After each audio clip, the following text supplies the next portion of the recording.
வடசென்னை வளர்ச்சி திட்டத்தின் கீழ் திருவொற்றியூர் புதிய அரசு கலைக்கல்லூரி அருகில் ரூபாய் 27 கோடியே 50 லட்சம் செலவில் கட்டப்பட உள்ள திருவொற்றியூர் அரசு பாலிடெக்னிக் கல்லூரி கட்டிடம் கட்டுவதற்கான அடிக்கல் நாட்டு விழா திருவொற்றியூர் சட்டமன்ற உறுப்பினர் கே.பி. சங்கர் அவர்கள் துவங்கி வைத்தார்.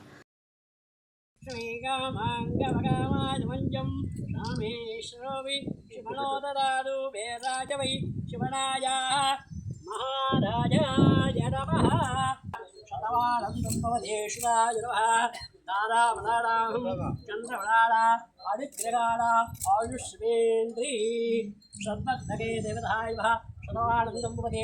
आयुष्मेन्द्री सकल सौभाग्याय दीर्घाय.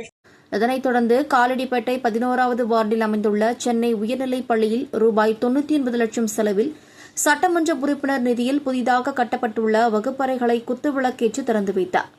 இதில் மண்டல குழு தலைவர் திமு தனியரசு, மண்டல நல அலுவலர், மாமன்ற உறுப்பினர்கள் சரண்யா கலைவாணன், பானுமதி சந்தர், 11வது வட்டக்கழக செயலாளர் குருத்து முனுசாமி உட்பட திமுகவினர் பலர் பங்கேற்றனர்.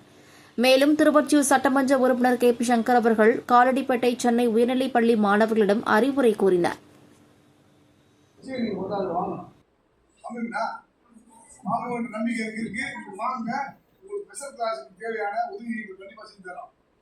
என்னென்ன தேவையோ ஸ்பெஷல் கிளாஸ்க்கு அதுக்கான உதவிகள் எல்லாம் இந்த வருஷம் அத்தனையும் நம்ம வாங்கிக்கலாம். சாப்பிடுவீங்க, நல்லா படிக்கிறீங்க. உங்களுக்கு இன்னும் தேவை ட்ரெஸ் வாங்கிக்கலாம். செருப்பு உட்காந்து படிக்கலாம். அதான் நீங்களே சொல்லுங்க, நான் சொல்ல முடியாது. நீங்க உங்களோட நான் சொன்ன பார்த்தீங்களா, நீங்க கூட இப்போ வீட்டில் இருப்பீங்க, அப்பா அம்மா இருப்பாங்க, அவங்க ஏழ்மையா இருப்பாங்க. அது வந்து மனுஷனோட இது இல்லை. அவங்க பிறப்பு நீங்க ஏழையா இருக்கக்கூடாது. அப்போ நீங்க ஏழையா கூடாது என்ன பண்ணுவோம், நல்லா படிக்கணும், நல்ல கம்பெனியில் போகணும். 1 லட்ச ரூபாய்க்கு சம்பளம் வாங்கணும். ஒரு வாதியா இருக்காங்க, வாதியார் 1 லட்சம் சம்பளம் இருக்கும். நீங்க ஒரு வாதியார் ஆகலாம், ஒரு கலெக்டர் ஆகலாம், ஒரு டாக்டர் ஆகலாம். நான் காலேஜ் பக்கமே போகல, என் பசங்க 2% டாக்டர் ஆகிட்டாங்க, MBBS முடிச்சிட்டாங்க, MSக்கு காத்துக்கிட்டு இருக்காங்க. புரியுங்களா? பிஜி எழுதிட்டு இருக்காங்க. அதனால நீங்க அந்த மாதிரி என் பொண்ணு மாதிரி நீங்களும் படிக்கணும், நல்லா படிக்கணும். நீங்க உங்களோட மனசுல நீங்க நினைச்சா மட்டுமே தான் ஜெயிக்க முடியும்.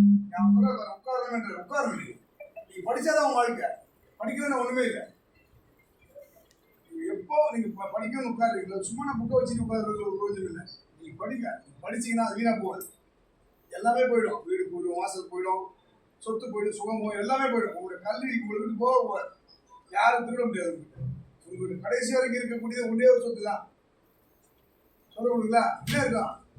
உங்களுடைய கல்வியை ஒண்ணுமே செய்ய முடியாது. நீங்க ஆமா உயர்ந்து இருப்பீங்க, இங்க இருக்கீங்க. எத்தனை பேர் எத்தனை தலைவர் ஆகுது தெரியாது, எத்தனை நீதிபதி ஆகுது தெரியாது, எத்தனை ஐஏஎஸ் ஆஃபீஸர் வருது, எத்தனை கலெக்டர் ஆகுது, எத்தனை பேர் விஞ்ஞானி ஆகுறீங்க தெரியாது. கண்டிப்பா வருவீங்க.